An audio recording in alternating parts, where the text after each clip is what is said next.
People, hello, I'm Zed, I'm a guy, I talk on the Pokemon videos on the internet, and this is exactly what I have for you today. So it is an NU match that is never used for those uninformed delinquents of you who so happen to be watching my videos. I just decided to throw some NU things together on stream. The first team I threw together was very unsuccessful, I got pretty much slaughtered, and then this second game that I had was a little bit better. I changed a few of the guys around, added a little bit more defense and a bit more of a potent offense, and it turned out a little bit better than before. So I lead off with Pupitar, my favorite lead, and I said this on stream, but if you have something with Life Orb and Fake Out, and you will do more damage to yourself than you will do to your opponent with the Fake Out, don't bother with the Fake Out, because he basically just did more damage to his Persian than he did to my Pupitar by doing that. So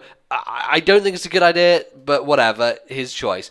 I get the Stealth Rock up, and clearly Octillery coming in signals a special attacking thing. Octillery's move pool is so wide and variable that you can't really predict what it's going to do. So I go into Amoonguss thinking he's going to be special, going to go for some, I don't know, water move, Scald or something, or Hydro Pump, or Bubble Beam, or Aurora Beam, I don't even know. But turns out that he's physical, which is just a strange thing to begin with, because Octillery's special move pool is so vast and ridiculous that one would think that specially Octillery-based thing is what you would vie for. However, I guess that it makes sense to go for a physical set, just because I guess both its attack stats are pretty poor, and you wouldn't expect physical over special. So, there you go. Nothing much to talk about on this situation. He basically sends in Vespiquen, which I spore on the switch in, and then kind of go for a Hidden Power Fire to gauge how much it will do.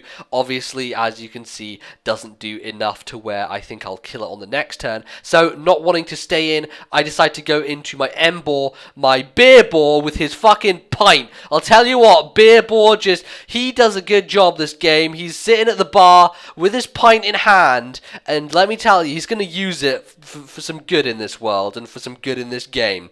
First of all, he's going to go for the Flare Blitz. Do be able to outspeed. Do be able to outspeed the Vespiquen and take that thing out with a very, very boosted move because of stab and things and such, which is nice. It means that thing's not really a problem. But the problem is that this thing, the Persian guy, keeps coming in and ruining my day with the Fake Out. So I'm going to go straight out to my Pupitar, and I'm just going to, get a bit more Life Orb recoil damage on him. As I said before, he's doing more damage to himself than he is to me, so it works out in the long run in my situation rather than his. I really can't do too much. Pupitar is something that has very limited ability to do anything, so I decided to go for the Screech as he switches to Octillery, and I kind of stay in here thinking he may overpredict and go for a move that isn't Waterfall, predicting Amoonguss to come in. So I stay in on the off chance that he does that. It turns out Pupitar, fucking like king of the speed tier, as I've said many times before, managed to outspeed Octillery, gets off an Earthquake with a -2 defense on his part, and almost takes the thing out. I'm kind of surprised that it didn't actually kill the Octillery. But hey, what you're going to do, it does allow me to go into Swallow here and get the Pursuit off. Even if he wanted to switch, I would have been able to trap him and just get rid of him as a threat in general. So it's great that Octillery's out the way, and Swallow's fast. I don't really know why he brought in Haunter here. Maybe he was trying to scare me. Maybe he was trying to bluff the Choice Scarf, because I don't know why you'd bring a Haunter in on a Swallow apart from bluffing. I guess his bluff doesn't work because I managed to go for the Brave Bird and take him out. I'm guessing he was a substituting set so that he was going to bluff the Scarf and then sub on my switch. Thankfully, I avoid all that silliness, and that really annoying Haunter is dead, because Haunter's a pain in NU, I'll tell you that much for free. Now that Persian comes in, I know it's going to go for the Fake Out again. I don't have Pupitar anymore, so I'm going to have to go to my next best option, which is my specially defensive Amoonguss. It's just defensive in general, so I think it's going to take it well enough. And it does. However, what I don't see coming is that this is a Persian set using Fake Out and Last Resort, which scares the freaking crap out of me.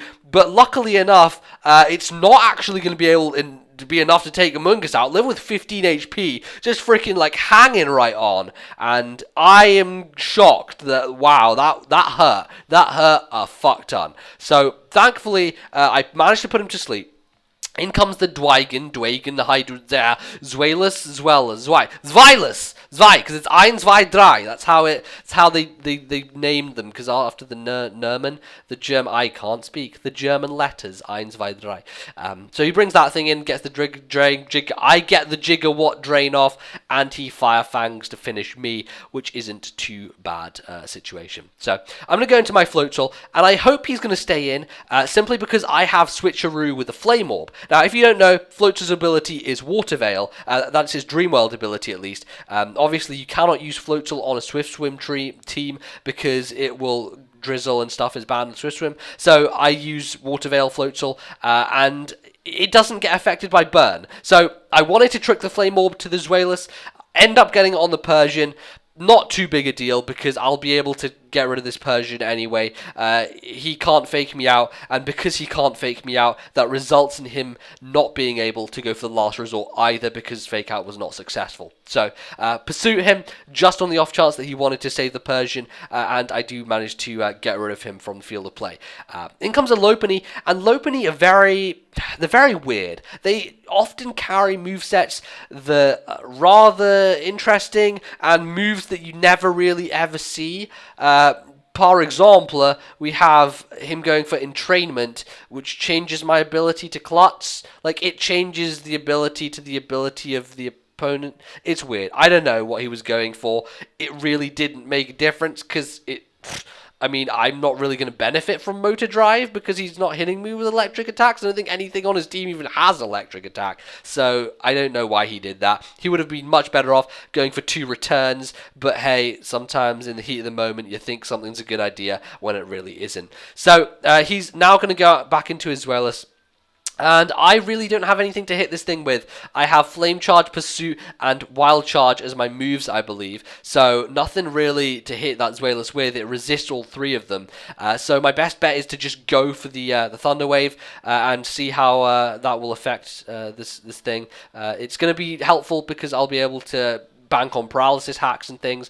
I do get 1 power hacks, which allows me to throw a wild charge in his face before I die, but I do obviously have Emboar left at the table. He's sitting at the bar, he's going to whip out his pint glass, and he's going to say, fuck you, I'm going to slam this pint glass right down on your double-headed head. Alright, and I'm going to get crit for that. 2 for the price of 1.